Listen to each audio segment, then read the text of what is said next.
안녕하세요. 김 공장장입니다. 오늘은 향이란 무엇인가, 향의 기본 상식에 대해서 알아보겠습니다. 냄새라는 거는 그 쾌감을 주는 향기, 불쾌감을 주는 악취 이렇게 표현을 하는데요. 향료라는 거는 일생생활에 유익한 향기 물질을 향료라고 얘기를 합니다. 불쾌치라 할지라도 어떤 목적을 가지고 사용되는 경우에는 향료에 포함하기도 합니다. 향료의 기원을 보게 되면 고대의 향료 주로 종교의식에 사용을 했었죠. 신에게 제사를 지낼 때 제사장의 몸을 청결히 하는 목적으로 해서 향기가 풍기는 나무를 태우기도 했고요. 향나무 잎을 즙으로 만들어서 몸에 바르는 행위를 했는데요. 그래서 퍼퓸이라는 것은 연기를 내어 통과한다 이런 의미가 있다고 합니다. 방향의 기원을 보게 되면 인도에서 시작이 되었는데요. 인도에서는 호주를 포함해서 침향, 백단, 그리고 열쇠성 향료들이 상당히 많은데요. 그래서 향료의 메카 이렇게 불리기도 하죠. 그래서 식물에서 추출한 이탈을 증류해서 향료로 사용했다라는 기록이 있습니다. 산업 발전이 시작되면서 가죽 냄새를 없애기 위해서 사용을 하였는데요. 향기의 고향이라는 남프랑스의 그라스 지방이 있는데요. 여기에서는 피혁이 생산지로 유명한데요. 가죽의 부가지 가치를 높일 목적으로 해서 향료를 사용하였다고 합니다. 향료의 분류를 보게 되면 어디에서 채취를 했느냐라는 원리에 의한 분류, 그리고 어디에 사용하느냐, 사용 용도에 의한 분류, 그리고 향을 얼마나 넣었느냐, 부향률에 의한 분류로 나누어질 수 있는데요.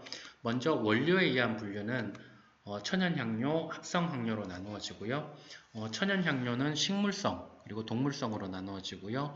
합성향료는 전합성향료, 반합성향료로 나누어집니다. 이러한 향들을 단량을 쓰지 않고 이렇게 조합을 해서 쓰게 되면 조합향료 이렇게 얘기를 하기도 하고요.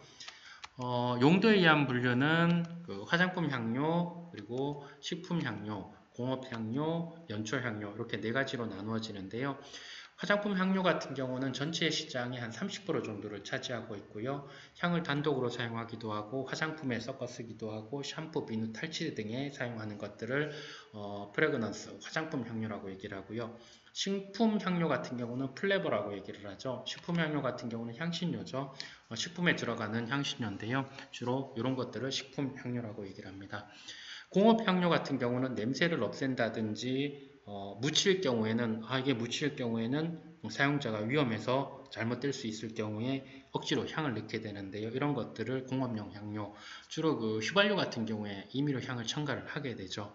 연초 향료 같은 경우에는 담배에 쓰이는 향료를 연초 향료라고 합니다. 부향률에 따라서는 그 많이 들어보신 것처럼 향수, 5대 퍼퓸, 5대 토일렛, 5대 코롱, 샤워 코롱 이렇게 나뉘는데요.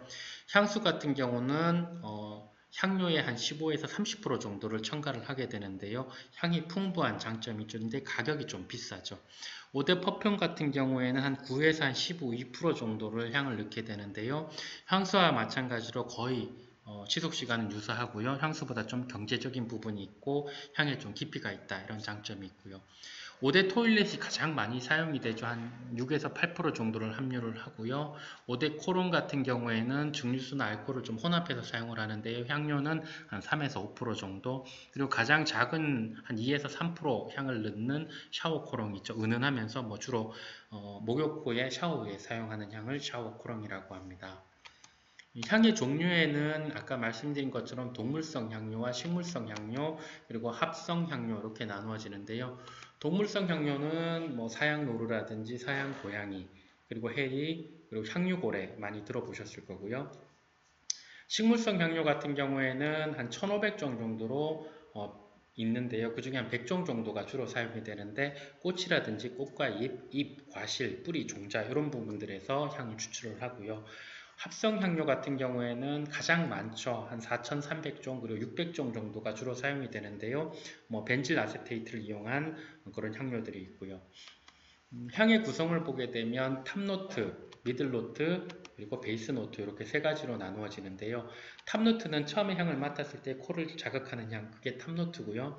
한 15분 정도 향이 유지를 하게 되고요.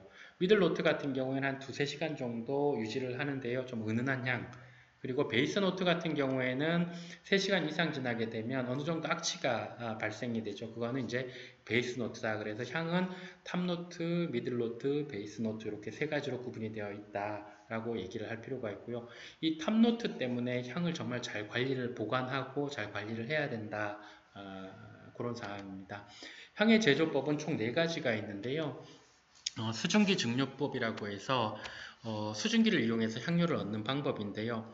열에 약하지 않은 그런 향료나 또 수용성, 물에 녹는 그런 향료들인데요. 한편에서 널리 이용을 하는데요. 물을 가열을 해서 수증기를 발생을 시키고요. 꽃이라든지 꽃잎을 통과하게 되면 에센스 오일, 플로럴 워터가 발생이 되는데요. 이 부분을 찬물에 냉각수로 녹이게 되면 비중이 낮은 에센스 오일은 위로 뜨게 되고요.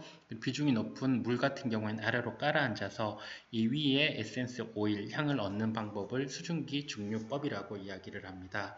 두 번째로는 압착법이 있는데요. 압착법은 열에 민감한 향료들은 사용을 할 수가 없기 때문에 말 그대로 이렇게 눌러서 또는 이런 스크류를 통해서 압착을 통해서 얻는 방법인데요.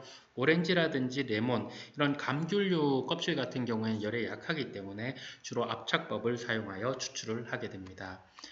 그리고 유지 흡착법이 있는데요.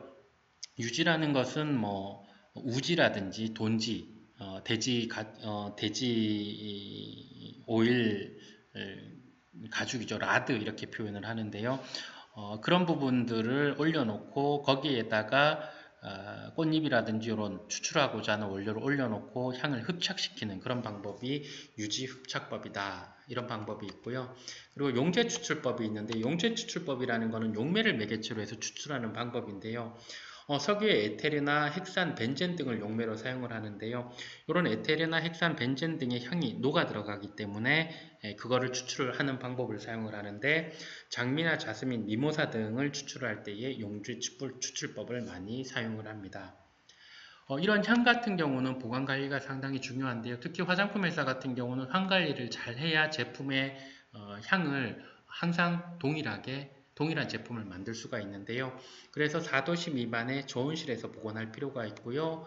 그리고 밀폐가 잘 되는 알루미늄 캔에 보관하자. 플라스틱 통 같은 경우에는 시간이 어느 정도 지나면 탑코트가 다 날아가 버리기 때문에 실제 제품을 만들었을 때 향이 다르다라는 클레임을 걸릴 수 있기 때문에 가능한 한 알루미늄 캔에 보관할 필요가 있습니다. 천연향 같은 경우에는 발효 생태라든지 위치, 어디에서 재배했는지 지역에 따라서 차이가 발생될 수 있기 때문에 천연향의 장점, 은은한 향이라든지 과하지 않은 향, 그리고 향을 싫어하는 사람들도 이 향을 좋아하는 경우가 많은데요. 실제로 편차가 많기 때문에 고객사하고 협의를 해서 향의 로또 편차에 대해서는 인지를 할 필요가 있고요. 유효기간을 설정하여서 관리하고요. 그리고 향을 가장 중요한 부분은 열에 민감하기 때문에 제조 과정 중이라든지 충전 과정 중에 열에 최대한 노출이 안 되게 해야 된다. 그래서 내용물 제조 과정 중에는 완전히 냉각한 후에 향을 투입을 하고 가장 마지막 공정에 투입을 할 필요가 있고요. 그리고 충전 과정 중에서도 상온 충전 같은 경우에는 좀 그 영향이 덜하지만 고온 충전 같은 경우에 탱크 안에서 충전 탱크 안에서 뭐 3시간, 4시간 이렇게 보관하다 보면 탑코트가 다 날아가 버리기 때문에 실제 향치가 달리 표현될 수도 있기 때문에 향 관리에 있어서도 공정 표준 설계가 중요하다라고 말씀드릴 수 있습니다. 지금까지 향의 기본 상식에 대해서 알아보았습니다. 지금까지 들어주셔서 감사합니다.